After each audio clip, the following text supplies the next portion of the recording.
ഹരേ കൃഷ്ണ. സർവം ശ്രീ രാധാകൃഷ്ണാർപ്പണമസ്തു. അധ്യായം 15 പുരുഷോത്തമയോഗം. ശ്ലോകം 5.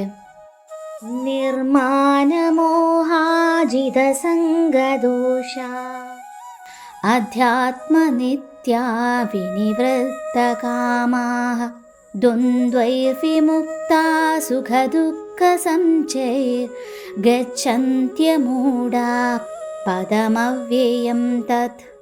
വിവർത്തനം: മിഥ്യാഭിമാനം, മായാമോഹം, ദുസ്സംസർഗം എന്നീ ദോഷങ്ങളൊഴിഞ്ഞ് ഭൗതിക തൃഷ്ണയിൽപ്പെടാതെ സനാതന തത്വത്തെ അറിഞ്ഞ് സുഖദുഃഖാദികളായ ദ്വന്ദ്വങ്ങളിൽ നിന്നും മോചിതരായി വിഭ്രാന്തരാകാതെ പരമപുരുഷന് സ്വയം സമർപ്പിക്കുന്നതെങ്ങനെയെന്ന് അറിയാവുന്നവർ പരമമായ ശാശ്വത സാമ്രാജ്യം പ്രാപിക്കും.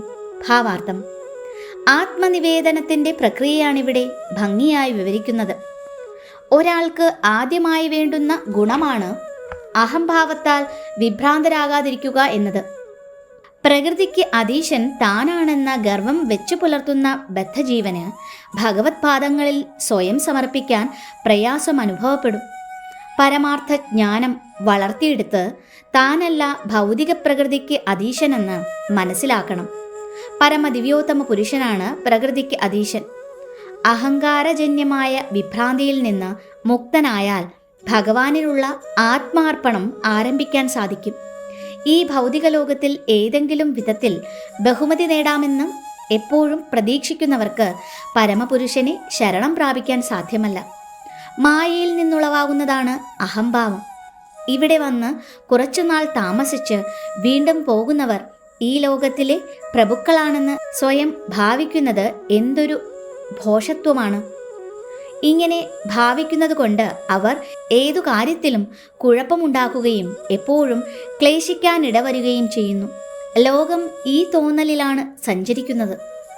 ഈ ഭൂമി മനുഷ്യവർഗത്തിൻ്റെ സ്വത്താണെന്ന് ആളുകൾ കരുതുന്നു.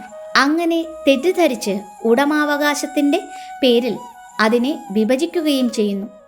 മനുഷ്യവർഗത്തിൻ്റെ ഉടമാവകാശത്തിന് കീഴിലാണ് ഭൂമിയെന്ന മിഥ്യാധാരണ ഉപേക്ഷിച്ചേ തീരൂ.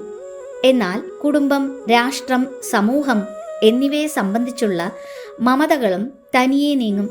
തെറ്റായ ഇത്തരം ബന്ധങ്ങളാണ് മനുഷ്യനെ ഭൗതിക ലോകമാകുന്ന കുടുക്കിൽപ്പെടുത്തുന്നത്. ഇവയിൽ നിന്ന് മുക്തി നേടിയിട്ട് വേണം ആധ്യാത്മിക ജ്ഞാനം വളർത്താൻ. എന്താണ് തൻ്റേതെന്നും തൻ്റേതല്ലാത്തതെന്നുമുള്ള അറിവ് സമ്പാദിച്ചു കഴിഞ്ഞാൽ, വസ്തുക്കളെ അതേപടി അറിയാൻ കഴിഞ്ഞാൽ, സന്തോഷ സന്താപങ്ങൾ, സുഖദുഃഖങ്ങൾ ആദിയായ ദ്വന്ദ്വങ്ങളിൽ നിന്ന് മുക്തി ലഭിക്കും. ജ്ഞാനത്തിന് പൂർണ്ണത വരും. ഭഗവാന് സ്വയം സമർപ്പണം ചെയ്യുവാനും സാധിക്കും. ഹരേ കൃഷ്ണ. സർവം ശ്രീ രാധാകൃഷ്ണ അർപ്പണമസ്തു.